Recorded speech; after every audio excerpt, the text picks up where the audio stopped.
मंडी में युवा विजय संकल्प रैली में बारिश ने डाला खलल। बारिश के चलते प्रधानमंत्री का दौरा रद्द। प्रधानमंत्री ने वर्चुअली किया संबोधित। प्रधानमंत्री का दौरा रद्द होने से युवाओं में दिखी निराशा।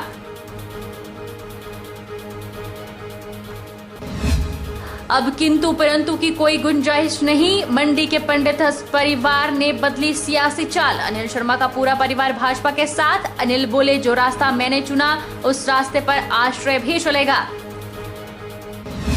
कांग्रेस ने प्रधानमंत्री की मंडी युवा विजय संकल्प रैली पर साधा निशाना। बोले, मोदी की मंडी रैली से एक बार फिर हिमाचल के लोगों के हाथ लगी निराशा। जुमलेबाजी के अलावा प्रदेश को कुछ भी नहीं मिला। और चिंतपूर्णी में बाबा माई दास सदन में ब्लड डोनेशन कैंप का हुआ आयोजन। स्थानीय लोगों ने बढ़ चढ़कर लिया हिस्सा। एनडीआरएफ की टीम के जवानों ने भी किया खूनदान। नमस्कार, आप देख रहे हैं एशपी 24/7। मैं हूं जनीशा।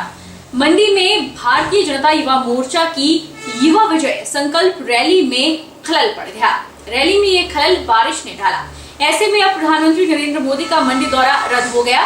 प्रधानमंत्री ने वर्चुअली माध्यम से ही लोगों को संबोधित किया। बारिश की वजह से लोग रैली स्थल से प्रस्थान करते दिखे तो कई कुर्सियों को सर पर लिए तो कई छाता लिए खुद को बारिश से बचाते दिखे। भारतीय जनता युवा मोर्चा की युवा विजय संकल्प रैली को बारिश का ग्रहण लग गया और भाजयुमों की रैली को लेकर व्यवस्था और तैयारियों को बारिश ने धो डाला। युवा संकल्प रैली में बारिश ने अड़ंगा डाल दिया, जिस कारण प्रधानमंत्री का मंडी दौरा रद्द हो गया और प्रधानमंत्री ने वर्चुअली लोगों को संबोधित किया। वहीं बारिश शुरू होते ही जो लोग रैली स्थल से जाते हुए दिखे, मंडी के पडल मैदान में हो रही रैली में केवल मंच पर ही पंडाल लगाया गया है और बाकी रैली ओपन रखी गई थी। अब हालत ये है कि बारिश की वजह से कुछ लोग रैली स्थल से प्रस्थान करते दिखे तो कई कुर्सियों को सर पर लिए तो कई छाता लिए खुद को बारिश से बचाते दिखे। बारिश से रैली स्थल धीरे धीरे खाली होता गया और कई लोग इधर उधर खुद को बारिश से बचाते नजर आए तो कईयों ने बारिश का भी जमकर आनंद लिया और झूमते नजर आए। प्रधानमंत्री का दौरा रद्द होने से युवा निराश भी दिखे, क्योंकि युवा प्रधानमंत्री को सुनने हिमाचल प्रदेश के अलग अलग जिलों से यहाँ पहुंचे थे। युवाओं का कहना है कि भारी संख्या में युवा रैली में जुटे थे। मोदी का इंतजार था, लेकिन बारिश ने सब रद्द कर दिया, जिस वजह से युवा निराश हैं। और काफी युवा इस रैली में आए थे और बड़ी संख्या में भीड़ हो रही थी। इस हिसाब से मोदी जी का इंतजार था। बारिश के कारण ये स्थगित हो गई। का इंतजार था, देखने का भी काफी उत्साह था कि मंडी में पधार रहे हैं। पहली बार मोदी देश के प्रधानमंत्री बनने के बाद पहली बार किसी भी युवा मोर्चा रैली संबोधित कर रहे थे। काफी उत्साह था मोदी जी को देखने। हिंदुस्तान के यूथ को एक आज पहली बार हिमाचल प्रदेश में संबोधित करने वाले हैं, लेकिन ऊपर वाले की मर्जी है। मौसम खराब हो गया अचानक, तो इसमें कोई हताश होने की कोई बात नहीं है। हम लगे हैं काम पे अपने, और जो मिशन रिपीट हमारे हिमाचल प्रदेश में जयराम ठाकुर की सरकार है वो होगी, उसके लिए सारे युवा पूरे हिमाचल प्रदेश में तत्पर प्रयास कर रहे हैं। ऐसी कोई बात नहीं है। तो करोड़ों रुपया तो जो इतना तैयारी में लगाया था, ये तो बह गया ना पानी में। नहीं, चलो वो तो हुआ, वो तो सबको सबकी नजर में है, लेकिन इसमें कुछ नहीं है।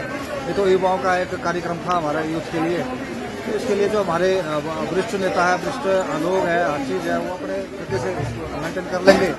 रैली में हिमाचल के अलग अलग जिलों से युवा पहुंचे थे। रैली में पीएम के न आने से वे निराश रहे, लेकिन उन्होंने ये भी कहा कि वे प्रधानमंत्री के साथ खड़े हैं और पूरा हिमाचल उनके साथ है। हालांकि वे पिछले 15 से 10 दिनों से रैली की व्यवस्था कर रहे थे, लेकिन बारिश ने सब खराब कर दिया।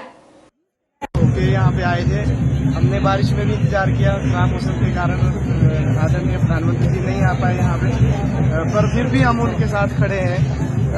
पूरा हिमाचल उनके साथ खड़ा हुआ है। 15-20 दिन हो गए थे यहाँ पे।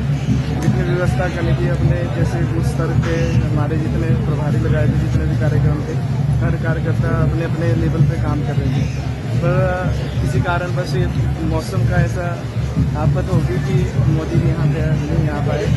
बारिश ने जहां प्रधानमंत्री के दौरे को रद्द कर दिया, वहीं इससे पहले मंडी के पडल मैदान में भारतीय जनता युवा मोर्चा की युवा विजय संकल्प रैली में युवाओं का जनसैलाब उमड़ा था। सड़कें युवाओं से भरी पड़ी थी और पूरा मंडी शहर नारों से गूंज उठा था।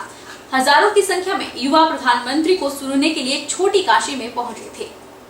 ये नजारा बारिश से पहले हिमाचल प्रदेश के छोटी काशी मंडी का है। भाजपा के नारों, प्रधानमंत्री मोदी के नारों से पूरा शहर गूंज उठा। भारी संख्या में युवा पूरे हिमाचल प्रदेश के अलग अलग जिलों बूथों से आज मंडी प्रधानमंत्री को सुनने पहुंचे थे। मंडी की सड़कों पर भारी भीड़ सुबह देखी गई और युवा रैली स्थल पड्डल मैदान की ओर नारे लगाते हुए हाथों में झंडे लिए बढ़ते चले गए। हालांकि पुलिस द्वारा जांच पड़ताल के बाद ही युवाओं को रैली स्थल में जाने दिया गया।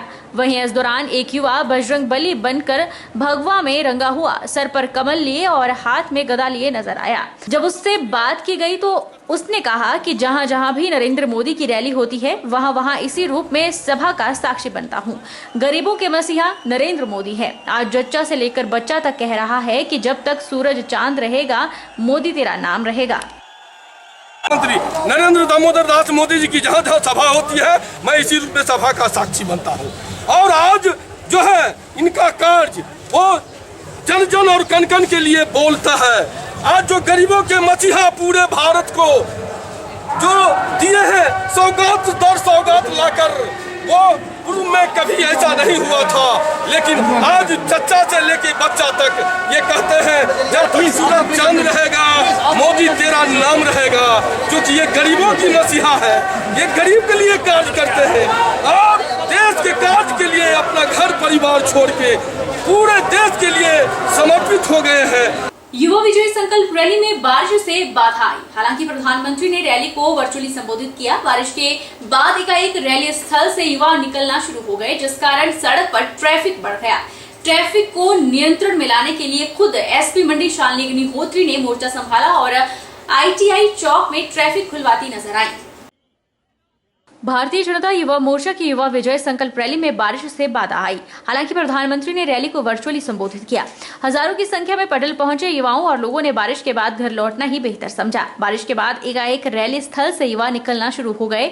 किसी ने शहर के पुलिस थाना में शरण ली तो किसी ने सड़कों पर लगी होर्डिंग निकाल उन्हें बारिश से बचने का सहारा बनाया। पडल मैदान से एकदम से निकली भीड़ ने शहर में ट्रैफिक की स्थिति पैदा कर दी, जिसे नियंत्रण में लाने के लिए खुद पुलिस अधीक्षक मंडी शालिनी अग्निहोत्री ने मोर्चा संभाला। एसपी मंडी ITI चौक में एक्टिव मोड में ट्रैफिक खुलवाती नजर आई।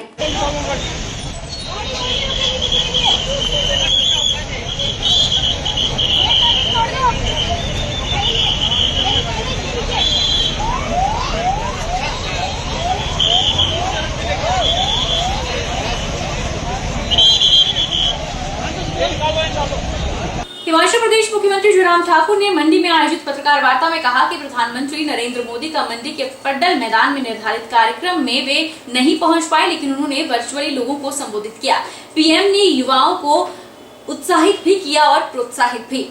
वहीं भर्ती पर हो रही धांधली के सवाल पर मुख्यमंत्री ने कहा कि भर्ती के नियम कांग्रेस के समय से बनाए गए हैं और उन्हीं नियमों पर भर्तियां करवाई जा रही है। और मुख्यमंत्री ने क्या कहा, ये सुनते हैं। देखिए, एक बात को कांग्रेस के लोगों को मालूम होना, भर्ती के जो नियम है वो नियम उन्हीं नियमों के अंतर्गत, ये कांग्रेस के ही जमाने में बनाए गए थे नियम और उन्हीं नियमों के अंतर्गत भर्ती हो रही है। और डॉक्टर्स की अगर बात कर रहे हैं वो क्लास 1 गेजेटेड ऑफिसर्स होते हैं। उनकी अपॉइंटमेंट करने के लिए जब उनका इंटरव्यू किया जाता है सिलेक्शन के प्रोसीजर में, आप किसी दूसरे प्रदेश के किसी भी बच्चे को नहीं रोक सकते उसमें। ये सुप्रीम कोर्ट की भी जजमेंट है और सुप्रीम कोर्ट के अतिरिक्त जो है ये हमारी एक व्यवस्था है पूरे देश भर में। हिमाचल का बच्चा हरियाणा में या हिमाचल का बच्चा उत्तर प्रदेश में या पंजाब में नौकरी करने के लिए उसको कैसे रोक सकते? क्लास 1 गेजेटेड ऑफिसर की पोस्ट पे सब पूरे देश भर से कोई भी उसमें इंटरव्यू में पार्टिसिपेट कर सकता। और मैं आपको बता दूं कि इसमें बहुत कम नंबर है जो आया है, नंबर वो बहुत नेग्लिजिबल है। 4 या 5 बच्चे हैं उसमें जो बाहर से आए हैं और 300 बच्चों में 4-5 बच्चों का आना, मुझे नहीं लगता ये अनावश्यक रूप से ये प्रश्न खड़ा किया। और कांग्रेस के जमाने में क्या बाहर के बच्चे नहीं आते थे? उनके जमाने में एक नहीं अनेकों भर्ती हुई जिसमें आधे से ज्यादा बच्चे बाहर से आए हुए, दूसरी स्टेट से आए हैं। लेकिन मैं इतना जरूर कहना चाह रहा हूँ, भर्ती हमारे हिमाचल प्रदेश में अगर डॉक्टर की हुई है, हिमाचल के इतिहास में 75 वर्ष के इतिहास में पहली बार 500 पोस्टें डॉक्टर की 1 गो में निकाली गई। 300 उसमें भरने के हमने सीधे आदेश कर दिए। 300 की भर्ती की प्रक्रिया पूरी हो गई और उनकी सिर्फ पोस्टिंग रहती है और वो पोस्टिंग बहुत जल्दी हो जाएगी। और अक्सर सुर्खियों में रहने वाला पंडित परिवार एक बार फिर सुर्खियां बटोर रहा है। हिमाचल प्रदेश के मंडी जिला का पंडित परिवार ने सियासी चाल बदल दी है। अब पिता और पुत्र दोनों ही भारतीय जनता पार्टी के साथ कंधा से कंधा मिलाकर चलेंगे। जी हाँ, हम बात कर रहे हैं मंडी सदर से विधायक अनिल शर्मा और उनके बेटे आश्रय शर्मा की। मंडी के सुखराम परिवार को लेकर स्थिति साफ हो गई है। सदर विधायक अनिल शर्मा अब भाजपा में ही रहकर भाजपा पार्टी के लिए कार्य करेंगे। मंडी में आयोजित पत्रकार वार्ता में मुख्यमंत्री जयराम ठाकुर, भाजपा प्रदेशाध्यक्ष सुरेश कश्यप और अनिल शर्मा ने स्थिति को साफ कर दिया। अब किंतु परंतु की कोई गुंजाइश नहीं है। अनिल शर्मा का पूरा परिवार भाजपा के साथ है। एक किस्म की बातें होती हैं। मैं आज ये स्पष्ट रूप से कहना चाहूँगा कि अनिल शर्मा जी भारतीय जनता पार्टी के विधायक हैं। आज कार्यक्रम में भी मौजूद थे। ये मौसम की बेरुखी रही, अदरवाइज हमारे साथ ही मंच के ऊपर विराजमान थे और लगातार हमारे साथ हैं, आगे भी हमारे साथ ही होंगे। उनका पूरा परिवार हमारे साथ है और सब मिलकर इसी साथ के साथ आगे भी बढ़ेंगे और आने वाली चुनौतियों का सामना हम मिलकर करेंगे। इस बात को भी मैं आपके सामने स्पष्ट रूप से कहना चाहूँगा। कहीं किंतु परंतु की कोई गुंजाइश नहीं है। हम साथ में हैं, अनिल शर्मा जी हमारे साथ हैं और सभी मिलकर आने वाले जो चुनौती है उसका सामना करेंगे। वहीं अनिल शर्मा ने कहा कि परिवार के अंदर मनमुटाव हो जाता है और बैठकर उस मनमुटाव को दूर किया जा सकता है। अब फैसला लिया गया है कि सब इकट्ठा एक परिवार एक तरफ चलकर भाजपा को ताकत देगा।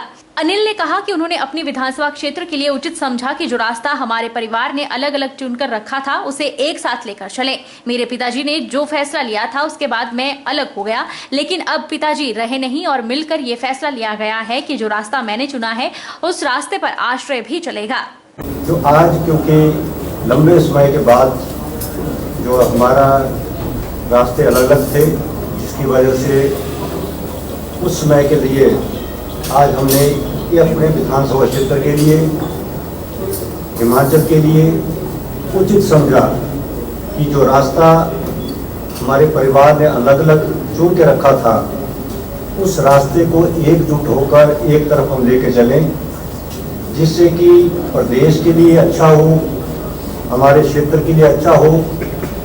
और ये कोशिश माननीय मुख्यमंत्री जी मैं रात को मिला, ये बात मैंने कोटली में भी कही थी और कल जब मैं कुछ क्योंकि परिवार के अंदर मनमुटाव हो जाता है कई बार, तो बैठकर उस मनमुटाव को दूर करके ये फैसला लिया गया कि अब एक ही परिवार, एक ही तरफ जो है हमारा परिवार चलकर ताकत देगा भारतीय जनता पार्टी को, मुख्यमंत्री जी को और प्रधानमंत्री जी को ताकत देने के साथ ही हम आगे बढ़ेंगे। तो मैंने कहा कि जब परिवार इकट्ठा चलेगा तो इसका मतलब इकट्ठा ही हुआ। आवेदन तो कब ज्वाइन कर रहे हैं सर किसी है? आश्रय शर्मा कब ज्वाइन कर रहे हैं? जब भी उचित, क्योंकि फैसला वो दिल्ली में था और दिल्ली में नहीं होता तो शायद आज ही सब कुछ हो जाता। वहीं मुख्यमंत्री जयराम ठाकुर ने कहा कि हम राजनीतिक क्षेत्र में जब चलते हैं तो कई बार अलग भी हो जाते हैं और रास्ते मिल भी जाते हैं। अब अनिल शर्मा ने स्वतंत्र होकर निर्णय लिया है और सब मिलकर के आगे बढ़ेंगे। अनिल शर्मा जी ने अपनी बात कही और अध्यक्ष जी ने भी अपनी बात कही। देखिए, मैं इतना जरूर कहना चाह रहा हूँ, हम राजनीतिक क्षेत्र में काम करते हैं, कई बार किसी वजह से परिस्थितियां इस प्रकार की निर्मित हो जाती हैं, जिस रास्ते पर चलते चलते थोड़ी देर के लिए अलग भी हो जाते हैं लेकिन रास्ते मिलते भी हैं। तो अब सारी चीज़ों को लेकर के ज़्यादा डिटेल में कहने की आवश्यकता नहीं, पीछे क्या हुआ, क्यों हुआ, कैसे हुआ, उन सारी बातों को जानने की आवश्यकता नहीं है। वो दौर समाप्त हो गया। अब अनिल शर्मा जी ने अपनी ही बात में बड़ा स्पष्ट कर दी कि पिताजी ने आग्रह थे। अब स्वाभाविक रूप से पिता जी की एक बात का सम्मान करते हुए उस तरह की एक परिस्थिति निर्मित हुई और इसलिए मैं बता रहा हूँ आपको कि अब पंडित जी इस दुनिया में नहीं है। अब जो भी निर्णय लेना है स्वतंत्र होकर के उनको लेना है और इन्होंने निर्णय लिया, आपको जानकारी दे दी कि मैं भारतीय जनता पार्टी से चुन करके गया था, भारतीय जनता पार्टी का वर्तमान में विधायक हूँ और भारतीय जनता पार्टी के साथ आने वाले समय में भी चलना चाहता हूँ और हम सब मिल करके काम करेंगे और मिल करके मंडी के इस क्षेत्र के लिए विकास की दृष्टि से जो चीज़ें करने की होंगी वो करेंगे। और दूसरी बात, जब कोटली में भी हमारा जाना हुआ तो उस दिन इन्होंने नरेंद्र मोदी जी के काम की, नरेंद्र भाई मोदी जी के नेतृत्व की प्रशंसा भी की थी और स्वाभाविक रूप से वो अपने आप में एक पर्याप्त संदेश था। ऐसे में मैं सिर्फ इतना कहना चाह रहा हूँ, अब बातें पीछे की छोड़िए, आगे हम मिल करके चलेंगे, मिल करके काम करेंगे, मिल करके हम हिमाचल प्रदेश में भारतीय जनता पार्टी की सरकार को बनाएंगे और पूरी ताकत उसमें लगाएंगे। कांग्रेस ने प्रधानमंत्री की मंडी युवा संकल्प रैली पर निशाना साधा है और कहा कि मोदी की मंडी युवा संकल्प रैली से एक बार फिर से हिमाचल के लोगों को निराशा ही हाथ लगी है। आज भी प्रधानमंत्री ने जुमलेबाजी के अलावा प्रदेश को कुछ भी नहीं दिया। महंगाई, बेरोजगारी का प्रधानमंत्री ने कहीं जिक्र तक नहीं किया। कांग्रेस उपाध्यक्ष नरेश चौहान ने कहा कि 2017 के चुनावों से पहले 69 नेशनल हाईवे देने का केंद्र सरकार ने ऐलान किया था। एक भी नेशनल हाईवे नहीं बना। हिमाचल को वीरभूमि कहा जाता है, लेकिन अग्निपथ योजना लाकर केंद्र सरकार ने हिमाचल के युवाओं के सेना के लिए रास्ते भी बंद कर दिए। प्रधानमंत्री से आज उम्मीद थी कि जनता के मुद्दों पर प्रधानमंत्री बात करेंगे, लेकिन ऐसा नहीं हुआ। किसान बागवान परेशान हैं। सेब पर आयात शुल्क बढ़ाने की प्रधानमंत्री ने 2014 में बात की थी, जो आज तक पूरी नहीं हुई। पर्यटन की बात प्रधानमंत्री ने कही, लेकिन हिमाचल में पर्यटन को विकसित करने के लिए केंद्र सरकार ने कोई मदद नहीं दी, जिसके चलते पर्यटन कारोबार की हालत भी प्रदेश में खस्ता है। प्रदेश कर्ज में डूबा है और सरकार इस तरह की रैली में करोड़ों खर्च रही है, जिससे प्रदेश की जनता पर और बोझ पड़ जाएगा। माननीय प्रधानमंत्री जी ने आज हिमाचल का दौरा करना था और युवा संकल्प रैली का जो है उन्होंने संबोधित करना था, लेकिन वो नहीं आ सके। हमें इस बात की निराशा है कि एक उम्मीद थी लास्ट बार कि 8 बार वो पहले आ चुके हैं। हर बार निराशा लगती है और इस बार भी आप समझिए कि निराशी हुए हिमाचल प्रदेश की जनता। माननीय प्रधानमंत्री जी बार बार ये कहते हैं कि हिमाचल प्रदेश मेरा दूसरा घर है, मुझे यहाँ बहुत लगाव है, तो हमारा भी एक उनसे उम्मीद रहती है कि वो कभी ना कभी हमारे प्रदेश के लोगों की मदद करेंगे, जो आर्थिक स्थिति से बहुत पिछड़ा हुआ है। 75,000 करोड़ रुपए का कर्जा प्रदेशवासियों पे होने वाला है, तो एक उम्मीद थी। और उसके अलावा युवा संकल्प रैली की बात की थी, एक बहुत बड़ी उम्मीद थी कि बेरोजगारी को लेके वो बहुत बड़ी कोई घोषणा करेंगे, कुछ बताएंगे महंगाई को लेके कि उनकी सरकार का क्या मॉडल है देश के लिए और प्रदेश के लिए। लेकिन दुर्भाग्यपूर्णवश देखिए आज माननीय प्रधानमंत्री जी ने सारी पुरानी स्कीमें गिना डाली, तो ये हमारे लिए बड़ा निराशाजनक रहा। खास तौर पे बेरोजगारी की जो बात करते हैं, आज हिमाचल प्रदेश में बेरोजगारों का जो आंकड़ा है 14 लाख के करीब पहुंचने वाला है। रुकेंगे छोटे से ब्रेक के लिए।